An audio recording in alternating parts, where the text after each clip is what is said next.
हाँ, यस्यां वे श्रूयमाणायां कृष्णे परम पुरुषे भक्तिरुत्पद्यते पुंसः शोक मोह भयापहा। इस वैदिक साहित्य के श्रवण मात्र से पूर्ण पुरुषोत्तम भगवान श्री कृष्ण की प्रेमा भक्ति की भावना तुरंत अंकुरित होती है, जो शोक मोह तथा भय की अग्नि को तुरंत बुझा देती है। तात्पर्य: इंद्रियां तो अनेक है, लेकिन इनमें से कान सर्वाधिक प्रभावशाली है। यह इंद्रिय प्रगाढ़ निद्रा के समय भी कार्य करती है। मनुष्य जागरूक रहते हुए शत्रु से अपनी रक्षा कर सकता है, लेकिन निद्राधीन होने पर केवल कान ही रक्षा करते हैं। यहाँ पर जीवन की सर्वोच्च सिद्धि प्राप्त करने के संबंध में श्रवण का महत्व बताया गया है, जो है तीनों भौतिक तापों से मुक्ति। प्रत्येक व्यक्ति प्रत्येक क्षण शोक संतप रहता है। वह भ्रामक वस्तुओं की मृग मरीचिका के पीछे दौड़ता रहता है और अपने काल्पनिक शत्रु से सदैव भयभीत रहता है। भौतिक रोग के ये मूलभूत लक्षण हैं।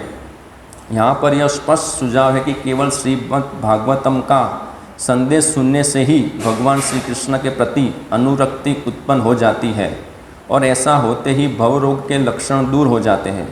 श्री व्यासदेव ने परम पूर्ण भगवान को देखा था, और इस कथन से भगवान श्री कृष्ण के परम पूर्ण व्यक्तित्व की स्पष्ट पुष्टि होती है। भक्तिमय सेवा का अंतिम फल भगवान के प्रति सच्चा प्रेम उत्पन्न करना है। प्रेम शब्द ऐसा है जो प्रायः स्त्री तथा पुरुष के संबंध को व्यक्त करने के लिए प्रयुक्त किया जाता है, किंतु प्रेम ही एकमात्र ऐसा शब्द है जिससे भगवान कृष्ण तथा जीवों के बीच के संबंध को समुचित ढंग से व्यक्त करने के लिए प्रयुक्त किया जा सकता है। भगवद गीता में जीवों को प्रकृति कहा गया है, और संस्कृत में प्रकृति शब्द स्त्रीवाचक है। भगवान को सदैव परम पुरुष या सर्वोपरि पुरुषवाचक व्यक्तित्व कहा जाता है। अतएव भगवान तथा जीवों के बीच का प्रेम लगभग पुरुष तथा स्त्री के बीच के प्रेम जैसा है। अतएव ईश्वर प्रेम शब्द अत्यंत उपयुक्त है। भगवान की प्रेमा भक्ति भगवान के विषय में श्रवण करने से प्रारंभ होती है। भगवान तथा उनके विषय में सुनी गई विषय वस्तु में कोई अंतर नहीं होता। भगवान सभी प्रकार से पूर्ण है, और इस प्रकार उनमें तथा उनके विषय में सुनी गई विषय वस्तु में कोई अंतर नहीं है। अतएव उनके विषय में श्रवण करने का अर्थ है दिव्य शब्द के उच्चारण की प्रक्रिया के द्वारा उनसे त्वरित संपर्क होना, और यह दिव्य शब्द ध्वनि इतनी प्रभावशाली होती है कि वह उपयुक्त समस्त भौतिक प्रभावों को दूर करके तुरंत असर दिखाती है। जैसा कि पहले कहा जा चुका है, जीवात्मा भौतिक संगति के द्वारा एक प्रकार की जटिलता उलझन उत्पन्न कर लेता है, और भौतिक देह के भ्रामक बंधन को वास्तविक तथ्य के रूप में स्वीकार करने लगता है। ऐसी झूठी जटिलता के कारण ही विभिन्न योनियों के जीव भिन्न भिन्न माध्यमों से मोहित होते रहते हैं। यहाँ तक कि मनुष्य जीवन की सर्वाधिक विकसित अवस्था में भी वही मोह अनेक प्रकार के वादों के रूप में चलता रहता है, और भगवान के साथ प्रेममय संबंध को विभाजित करता है, और इस तरह मनुष्य के बीच के प्रेममय संबंध भी बढ़ जाते हैं। श्रीमद् भागवत की कथा सुनने से भौतिकता की यह झूठी जटिलता दूर हो जाती है, और समाज में वास्तविक शांति का शुभारंभ होता है, जिसकी कामना राजनेताओं द्वारा अनेक राजनीतिक परिस्थितियों में बड़ी उत्सुकता से की जाती है। सारे राजनेता मनुष्य तथा मनुष्य, राष्ट्र तथा राष्ट्र के बीच शांतिपूर्ण स्थिति की कामना करते रहते हैं, लेकिन साथ ही साथ भौतिक प्रभुता के प्रति अत्यधिक आसक्ति होने के कारण उनमें मोह तथा भयग्रस्तता बनी रहती है। अतएव राजनेताओं के शांति सम्मेलनों से समाज में शांति स्थापित नहीं की जा सकती। इसकी स्थापना तो श्रीमद् भागवत में वर्णित पूर्ण पुरुषोत्तम भगवान श्री कृष्ण की कथा के श्रवण मात्र से ही की जा सकती है। ये मूर्ख राजनेता भले ही सदियों तक शांति तथा शिखर सम्मेलन क्यों न करते रहे, लेकिन वे इसे प्राप्त करने में विफल ही रहेंगे। जब तक हम कृष्ण के साथ अपने विषय संबंध की पुनः स्थापना नहीं कर लेते, तब तक शरीर को स्व मानने का मोह बना रहेगा, और इस तरह भयग्रस्तता भी बनी रहेगी। जहाँ तक पूर्ण पुरुषोत्तम भगवान के रूप में श्री कृष्ण की वैधता का प्रश्न है, शास्त्रों में ऐसे सैकड़ों और हजारों साक्ष्य उपलब्ध है, और वृंदावन, नवद्वीप तथा पुरी जैसे विभिन्न स्थानों के भक्तों के निजी अनुभवों से सैकड़ों और हजारों प्रमाण मिलते हैं। कौमुदी कोश में भी श्री कृष्ण के पर्यायवाची शब्दों में यशोदा नंदन तथा परब्रह्म पूर्ण पुरुषोत्तम भगवान दिए गए हैं। निष्कर्ष ये है कि वैदिक साहित्य श्रीमद् भागवतम के श्रवण मात्र से ही पूर्ण पुरुषोत्तम भगवान श्री कृष्ण से प्रत्यक्ष संबंध स्थापित हो जाता है, जिससे मनुष्य सांसारिक दुख, मोह तथा भय को लांघ करके जीवन की परम सिद्धि प्राप्त कर सकता है। जिसने वास्तविक रूप में विनीत भाव से श्रीमद् भागवत का पाठ सुना है, उसके लिए यह व्यावहारिक परीक्षा ये है। तो सबसे पहले तो ये कि एक ट्रेनिंग सेंटर है, तो मैं सब कुछ सीख रहा हूँ, कैसे मंगला आरती करनी है, गानी है, तुलसी आरती। तो भागवतम क्लास भी मैं सीखने के लिए दे रहा हूँ और शुद्धिकरण के लिए। बाकी इसको समझाना मेरे लिए कठिन है। तो यहाँ पर हम जो शोक, मोह तथा अग्नि के द्वारा जल रहे हैं, उसका निराकरण बताया गया है कि उसका निराकरण आखिर में क्या है। मैं भी बहुत सोचता था कि यहाँ चला जाऊँ, वहाँ चला जाऊँ, लेकिन श्री प्रभुपाद सिंपल कहते हैं कि भाई सुबह जल्दी उठो, मंगला आरती करो, अच्छी तरह से जप करो। ये बेसिक है। तो सबसे पहले हमारा फोकस अगर इसके ऊपर हो तो हम सब की बहुत प्रगति हो सकती है। हालांकि मैं बहुत सालों के बाद जाग पाया कि सुबह का जो समय है वो भी ये शोक, मोह तथा भय की अग्नि को बुझा देता है। सुबह जो मंगला आरती हम करते हैं, भगवान का नाम का जप करते हैं, जैसे प्रभुपाद यहाँ पर लिखते हैं कि भगवान तथा उसके विषय में सुनी गई विषय वस्तु में कोई अंतर नहीं होता। हम भागवतम श्रवण करते हैं और हरे कृष्ण महामंत्र गाते हैं, श्रवण करते, भगवान का नाम, भगवान का रूप, भगवान का गुण, भगवान की लीला सब अभिन्न है। तो यही भागवतम इतना प्रभावशाली कि उसके श्रवण करने मात्र से हमारी जो शोक, मोह तथा भय की अग्नि है वो तुरंत, यहाँ पे शब्द है कि तुरंत बुझा देती है। इसमें कोई टाइम नहीं लगता। बहुत से भक्त मंगला आरती में आते हैं तो वो क्यों छोड़ नहीं पाते। जैसे हम देखते हैं कि कितना भी आंधी हो, तूफान हो, राधे प्रभु कभी भी ऐसा नहीं होता कि नहीं आ पाते। तो क्या ऐसा है? तो इसमें एक ऐसा टेस्ट जब मिलने लगता है भक्त को, तब वो चाहकर भी छोड़ नहीं पाता है। तो हमारा सबसे पहला फोकस भागवतम और मॉर्निंग प्रोग्राम पे हम रखें। फिर 24 घंटा है हमारे पास सोने के लिए, काम करने के लिए, कुछ भी जो भी हमारा रूटीन है। लेकिन अगर ये हम करेंगे तो हमारा पूरा कॉन्सेप्ट, पूरा फिलोसफी तभी क्लियर होगा। जैसे अर्जुन तो बहुत ही बड़ी बड़ी बातें हम भगवद गीता में सुनते हैं कि बहुत अच्छी अच्छी बातें कर रहे थे, और जो भी नए लोग हैं उनको तो ऐसा ही लगेगा अर्जुन जो बोल रहे हैं परफेक्ट है। भगवद गीता के शुरुआत में अर्जुन जो दलील करते हैं वो परफेक्ट ही लगती है कि भाई वर्ण संकर उत्पन्न होगा, इसको मारना, गुरु को मारना। लेकिन भगवान ने तुरंत क्या कहा कि कुतस्त्वा कस्मलमिदम विस्मय सम उपस्थितम अनार्य जुष्टम अस्वर्गयम अकीर्तिकरम अर्जुन के। अभी ऐसी विषम परिस्थिति में ऐसी मलिनता कहाँ से आ गई? तो हमको लगता है कि भाई परिवार के प्रति प्रेम ये है, वो तो बहुत ऊंची बात है। हालांकि हमारा कर्तव्य जो भी है पालन पोषण वो करना है, लेकिन अटैचमेंट जो है ना, वो भगवान कहते हैं कि ये गंदगी है, मलिनता है। जैसे हम ड्रामा करते हैं तो मान लो कि कोई भी कैरेक्टर मेरे पिता बने हैं तो मैं उसमें ही अटैच हो जाऊं, और मेरे घर में जो पिता है उसको मैं भूल जाऊं, तो ये मलिनता है। ड्रामा के हिसाब से बराबर है कि भाई राधे सबू मेरे पिता का रोल कर रहे हैं, तो मैं उसमें आशा करूँगा मेरे पिता है लेकिन वास्तव में मेरे घर पे मेरे पिता है वो है। तो उसी तरह से हम क्या करते हैं कि हम पत्नी है, बच्चे हैं, माता पिता है, उसको ही अपना सब कुछ मान लेते हैं।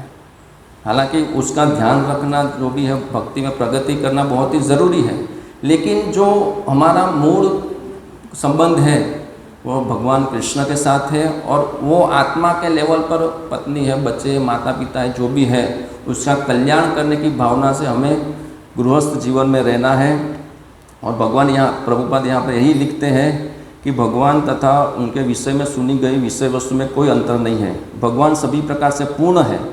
तो भगवान इतने परफेक्ट हैं कि हम किसी भी रूप से इसमें कांटेक्ट में आए तो हमारा तुरंत शुद्धिकरण होने लगता है। और हम ये अनुभव करते हैं कि हम बीच में कोरोना के हिसाब से मंगला आरती में हम बहुत से भक्त लोग नहीं आ पाते, तब हमारी क्या चेतना थी, और अभी हम आ पाते हैं तब हमारी चेतना में कितना फर्क पड़ जाता है सिर्फ भक्तों के बीच में आने मात्र से।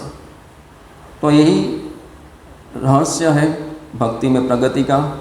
और यहाँ पे लिखते हैं कि ये राजनीतिक नेताएं सब इतने इतने प्रयास करते हैं शांति के, लेकिन शांति का वास्तव में सूत्र यही है कि हम हर रोज़ श्रीमद् भागवतम का पठन करें। और श्री प्रभुपाद लिखते हैं कि श्रीमद् भागवत का पाठ सुना है उसके लिए व्यावहारिक परीक्षा ये है। हम कई बार शब्द यूज़ करते प्रभु ये प्रैक्टिकल नहीं है, लेकिन प्रभुपाद लिखते हैं भागवतम पढ़ना वो व्यावहारिक परीक्षा है, मतलब ये प्रैक्टिकल है कि हम पढ़ते हैं हमारा शुद्धिकरण होता है, हम मंगला आरती करते हैं जप करते हैं तो हमारा शुद्धिकरण होता है। ये सिर्फ कहने की बात नहीं है, ये प्रैक्टिकल होता है, ऐसा नहीं होता ऐसा नहीं है।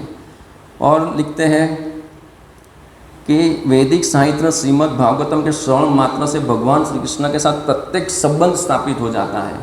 तो ये पूरा सिस्टम है, शिक्षा गुरु, दीक्षा गुरु, फिर परंपरा, चैतन्य महाप्रभु, ऐसे ऐसे भगवान के साथ हमारा श्रीमद् भागवतम के श्रवण से, मंगला आरती से हमारा संबंध स्थापित हो जाता है। और ये हम अनुभव भी करते हैं कि यस अभी ऐसा लगता है भगवान के साथ संबंध स्थापित हुआ। बाकी हम 8-9 बजे तक सोते हैं और फिर पूरे दिन माला खींचते रहते हैं तो 16 माला तो हो जाती है, लेकिन अनुभूति जो रियलाइजेशन होता है वो मॉर्निंग प्रोग्राम से ही होता है और श्रीमद् भागवतम के श्रवण से होता है। और प्रभुपाद लिखते हैं कि जीवात्मा भौतिक संगति के द्वारा एक प्रकार की जटिलता उत्पन्न कर लेता है। तो हमारा पूरा दिन भौतिक संगति होता है। मेरा दुकान पे आप लोगों का जहाँ भी जाते हैं तो मेरे बड़े भाई बैठते हैं जो भी हैं, तो पूरा दिन दुकान में क्या बातें होती हैं, बिजनेस में क्या, कैसे पैसे कमाने हैं, कहाँ से पैसे लाएंगे, पालन पोषण कैसे होगा, इतना कर्ज है। तो हमारी चेतना क्या हो जाती है, पैसे के उससे पास की। हाँ, फिर हम भक्तों के बीच में आते हैं तो फिर होता है हाँ भक्ति बराबर। तो कैसा है संग, जो जैसा संग करते हैं ना वैसा रंग हो जाता है। और हमारा संग ज़्यादातर बहुत ही खराब है। कई बार तो भक्त के वेश में भी अभक्त मिल जाते हैं तो भी गड़बड़ हो जाती है। तो श्रीमद् भागवतम और शुद्ध भक्तों के माध्यम से हमारा फिलोसॉफी क्लियर होता है और हमारा वास्तव में शुद्धिकरण तब शुरू होता है। इसलिए हम सभी ऐसा प्रयास करें कि हमारे कांटेक्ट में जो भी भक्त है उसको हम मॉर्निंग प्रोग्राम के लिए प्रोत्साहित करें और उनको भी व्यावहारिक हम कह सकते हैं जो नए में आप आओ मंगला आरती करो, बिजनेस में जाना चले जाओ, एक माला करके चले जाओ बेहतर। लेकिन अगर वो आएंगे तो धीरे धीरे रुक जाएंगे। तो ये बहुत ही अनुभूति वाला सब्जेक्ट है और ये श्लोक बहुत ही प्रभुपाद ने बहुत ही सुंदर इसमें अलग अलग जगह पे लिखा है कि भौतिक संगति से हम एक उलझन उत्पन्न कर लेते हैं और भौतिक देह के भ्रामक बंधन को वास्तविक तथ्य के रूप में स्वीकार करने लगते हैं और हम इस भौतिक बंधन को, इस शरीर को हम वास्तविक मान लेते हैं। जब भक्तों के बीच में होता है तब हमें वास्तविकता मालूम होती है और फिर हम जैसे बाहर जाते हैं तो फिर, इसलिए कई बार हम जैसे बहुत से भक्त वीक में एक बार आते हैं, बहुत ही अच्छा है, लेकिन मेरा तो ऐसा अनुभव है कि मेरी बैटरी एक दिन ही चलती है कि मैं आज मंगला आरती में आया तो रात तक उतर गई, तो एक हफ्ते में रात देखूंगा तो बहुत ख़राब हालत हो जाती है। तो एक मंगला आरती ये सब हुआ, रात तक ठीक है, फिर दूसरे दिन नहीं अगर मैं आऊँ तो बहुत ख़राब हालत हो जाती है। तो इसलिए हमारा क्या है, भौतिक अटैचमेंट हो जाता है, भौतिक संगति बढ़ जाती है, भक्तों की संगति कम हो जाती है। भागवतम अगर पढ़ते भी है दुकान पे ऐसे वैसे पढ़ लिया, तो वास्तविकता यही है कि भक्तों के बीच में, भक्तों की संगति में हमें व्यावहारिक अनुभव होता है कि हम ये शरीर नहीं है, हम आत्मा है। और आगे प्रभुपाद लिखते हैं, यहाँ तक कि मनुष्य जीवन की सर्वाधिक विकसित अवस्था भी वही मोह अनेक प्रकार के वादों के रूप में चलता रहता है और भगवान के साथ प्रेममय संबंध को विभाजित करता है। इस तरह मनुष्य के बीच के प्रेममय संबंध भी बढ़ जाते हैं। तो हमारा मोह धीरे धीरे बढ़ता रहता है कि भाई आदमी जब अकेला होता है तब तो कुछ नहीं, फिर पत्नी आती है। अभी हरिओम भाई की भी शादी हो गई, कुछ अभी गांव से वो पत्नी को लेकर आए। तो जैसे जैसे हमारा सर्कल बढ़ता है तो तुरंत हमारा फिर पैसा चाहिए, फिर घर चाहिए, फिर बच्चे आएंगे, उसका स्कूल का एडमिशन, उसका ट्यूशन का, फिर ऐसी चक्की में आदमी पिसता है कि भगवान की कृपा, गुरु की कृपा, भक्तों की कृपा के बगैर वो निकल पाना असंभव जैसा है। ऐसी चक्की पीसिंग जैसा हो जाता है कि वो निकलना चाहता है लेकिन नहीं निकल पाता है। तो दूसरा एक बहुत ही भागवतम के साथ साथ प्रैक्टिकल दूसरा एक उपाय ये है कि हमें हर रोज़ भगवान को सोते समय सुबह कहीं भी हम अगर प्रार्थना करें सच्चे हृदय से तो भगवान के साथ हमारा संपर्क और गहरा हो जाता है। जैसे हम भक्त लोग हर रोज़ मिलते हैं तो संबंध कितना और मधुर हो जाता है। लेकिन हम अगर 6 महीना 1 साल एक दूसरे को मिले ही नहीं तो नज़र से दूर, वो दिल से भी दूर। तो क्या होता है कि भगवान के साथ हम बातें नहीं करेंगे, प्रार्थना नहीं करेंगे, भगवान मैं इस जटिलता में फंसा हुआ हूँ, मेरे पास इसके अलावा कोई ऑप्शन भी नहीं है, पालन पोषण के लिए भाई इतना काम करना ही पड़ता है, तो कृपया आप मेरी मदद कीजिए। ऐसा अगर हम हर रोज़ प्रार्थना करेंगे तो भगवान धीरे धीरे व्यवस्था करते हैं और ज़रूर करते हैं, हमें ऐसा मौका देते हैं और हमारी भक्ति में प्रगति होती है। तो आगे लिखते हैं कि श्रीमद् भागवतम की कथा सुनने से भौतिकता की यह झूठी जटिलता दूर हो जाती है और समाज में वास्तविक शांति का शुभारंभ होता है। तो श्रीमद् भागवतम के पढ़ने से हमारी जब झूठी भौतिक पहचान है वो धीरे धीरे नष्ट होने लगती है। हमको लगता है कि ये परिवार ही सब कुछ है, ये पत्नी ही सब कुछ है, माँ बाप ही सब कुछ है, लेकिन हमको उनके बीच में रहकर भी अटैच कैसे ना हो वो भागवत हमको सिखाता है। और ये जटिलता भागवतम ही दूर करता है और समाज में वास्तविक शांति मिलती है। हम शांति के लिए कितना प्रयास करते हैं लेकिन अभी यहाँ पर कितना शांति है, भौतिक शांति भी है और आध्यात्मिक शांति भी है। तो ये शांति भक्ति से आती है, भागवतम के से आती है, भक्तों के संग से आती है। और ये राजनेता लोग कितने भी प्रयास करें वो शांति कभी भी नहीं आएगी। कल के पेपर में था कि WHO ने घोषित कर दिया है कि 3G लहर शुरू हो चुकी है और फॉरेन में जहाँ पे मास्क निकाल दिया था वहाँ पे भी बहुत केस आने लगे हैं। और फॉरेन से इंडिया तो रोज़ का लोगों का प्लेन से आना जाना रहता है, तो भारत में भी आएगी। तो ये शांति कहाँ से आएगी? तो शांति भागवतम से आएगी। भले ही बाहर कितने भी अशांति बॉम्ब के विस्फोट होते हो लेकिन हम यहाँ पे शांति का अनुभव करते हैं।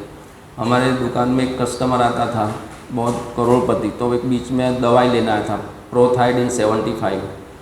तो मैंने बोला उसको बोला, उसने बोला पता कि इसका यूज़ मालूम है? मैंने बोला मेंटली अपसेट हो, ये मैं दवाई लेता हूँ, बाजू में बॉम्ब फटे तो भी मुझे कोई असर नहीं होता है दवाई लेने से, लेकिन हम बिना दवाई के बाजू में बॉम्ब फूटे लेकिन हमें को असर नहीं होता है। अगर हम भागवतम पढ़ते हैं, अच्छी जप करते हैं, मंगला आरती करते हैं भक्तों के, तो बिना दवाई के, जैसे मैं तो मास्क भी पहनता हूँ डर के मारे, लेकिन आप लोग तो इतने भगवान के शरणागत हैं, तो ये शरणागति अभी लानी बाकी है मेरी। तो कैसे निश्चिंत हो जाते हैं भक्त, निर्भयता एक गुण जो है भगवद गीता में अलग अलग सद्गुण बताए हैं, तो निर्भयता आ जाती है कि भाई भगवान के ऊपर पूरा डिपेंड रहते हैं। तो आज के लिए मैं इतना ही समझा सकता हूँ। हरे कृष्ण।